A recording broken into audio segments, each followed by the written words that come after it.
प्राचीन काल में एक सेठ जी के 7 पुत्र थे। सातों के विवाह हो चुके थे। सबसे छोटे पुत्र की पत्नी श्रेष्ठ चरित्र की विदुषी और सुशील थी, परंतु उसके भाई नहीं था। एक दिन बड़ी बहू ने घर लीपने को पीली मिट्टी लाने के लिए सभी बहुओं को साथ चलने को कहा तो सभी ढलिया और खुरपी लेकर मिट्टी खोदने लगी। तभी वहां एक सर्प निकला जिसे बड़ी बहू खुरपी से मारने लगी। ये देखकर छोटी बहू ने उसे रोकते हुए कहा, मत मारो इसे, ये बेचारा निरपराध है। ये सुनकर बड़ी बहू ने उसे नहीं मारा। तब सर्प एक ओर जा बैठा। तब छोटी बहू ने उससे कहा, हम अभी लौटकर आती है, तुम यहाँ से जाना मत।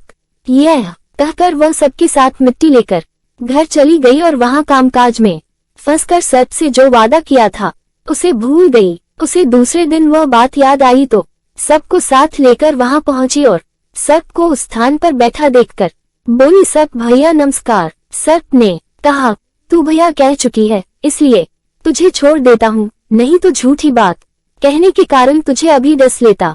वह बोली, भैया मुझसे भूल हो गई, उसकी क्षमा मांगती हूँ। तब सर्प बोला, अच्छा तू आज से मेरी बहन हुई और मैं तेरा भाई हुआ, तुझे जो मांगना हो मांग ले। वह बोली, भैया मेरा कोई नहीं है, अच्छा हुआ जो तू मेरा भाई बन गया। कुछ दिन व्यतीत होने पर वह सर्प मनुष्य का रूप रखकर उसके घर आया और बोला कि मेरी बहन को भेज दो। सबने कहा कि इसके तो कोई भाई नहीं था, तो वह बोला, मैं दूर के रिश्ते में इसका भाई हूँ, बचपन में ही बाहर चला गया था। उसके विश्वास दिलाने पर घर के लोगों ने छोटी को उसके साथ भेज दिया। उसने मार्ग में बताया कि मैं वही सर्प हूँ, इसलिए तू डरना नहीं और जहाँ चलने में कठिनाई हो वहाँ मेरी पूंछ पकड़ लेना। उसने कहे अनुसार ही किया और इस प्रकार वह उसके घर पहुँच गई। वहाँ के धन ऐश्वर्य को देखकर वह चकित हो गई।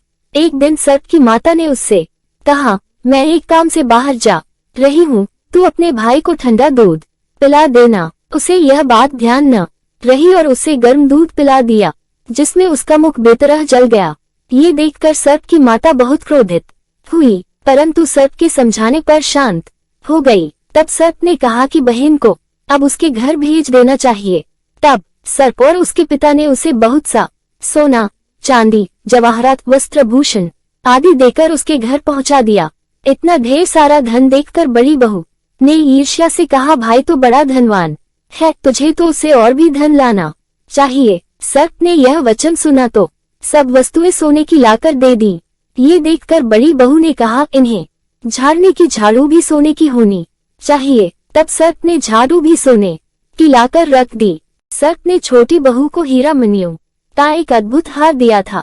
उसकी प्रशंसा उस देश की रानी ने भी सुनी और वह राजा से बोली कि सेठ की छोटी बहू का हार यहाँ आना चाहिए।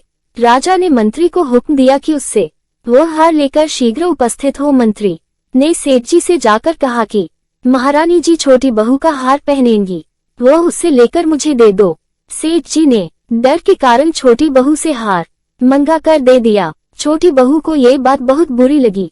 उसने अपने सर्प भाई को याद किया और आने पर प्रार्थना की, भैया रानी ने हार छीन लिया है, तुम कुछ ऐसा करो कि जब वह हार उसके गले में रहे तब तक के लिए सर्प बन जाए और जब वह मुझे लौटा दे तब हीरो और मणियों का हो जाए। सर्प ने ठीक वैसा ही किया। जैसे ही रानी ने हार पहना वैसे ही वह सर्प बन गया। ये देखकर रानी चीख पड़ी और रोने लगी। ये देखकर राजा ने सेठ के पास खबर भेजी कि छोटी बहू को तुरंत भेजो। सेठ जी डर गए कि राजा न जाने क्या करेगा। वे स्वयं छोटी बहू को साथ लेकर उपस्थित हुए। राजा ने छोटी बहू से पूछा, तूने क्या जादू किया है, मैं तुझे दंड दूंगा। छोटी बहू बोली, राजन धृष्टता क्षमा कीजिए, यह हार ही ऐसा है कि मेरे गले में हीरो और मणियों का रहता है और दूसरे के गले में सर्प बन जाता है। ये सुनकर राजा ने वह सर्प बना हार उसे देकर कहा, अभी पहनकर दिखाओ। छोटी बहू ने जैसे ही उसे पहना वैसे ही हीरो मणियों का हो गया। ये देखकर राजा को उसकी बात का विश्वास हो गया और उसने प्रसन्न होकर उसे बहुत सी मुद्राएं भी पुरस्कार में दी। छोटी वह अपने हार और इन सहित घर लौट आई। उसके धन को देखकर बड़ी बहू ने ईर्ष्या के कारण उसके पति को सिखाया कि छोटी बहू के पास कहीं से धन आया है। ये सुनकर उसके पति ने अपनी पत्नी को बुलाकर कहा, ठीक ठीक बता कि यह धन तुझे कौन देता है। तब वह सर्प को याद करने लगी। तब उसी समय सर्प ने प्रकट होकर कहा, यदि मेरी धर्म बहन के आचरण पर संदेह प्रकट करेगा तो मैं उसे खा लूंगा। ये सुनकर छोटी बहू का पति बहुत प्रसन्न हुआ और उसने सर्प देवता का बड़ा सत्कार किया। उसी दिन से नाग पंचमी का त्योहार मनाया जाता है और स्त्रियां सर्प को भाई मानकर उसकी पूजा करती हैं।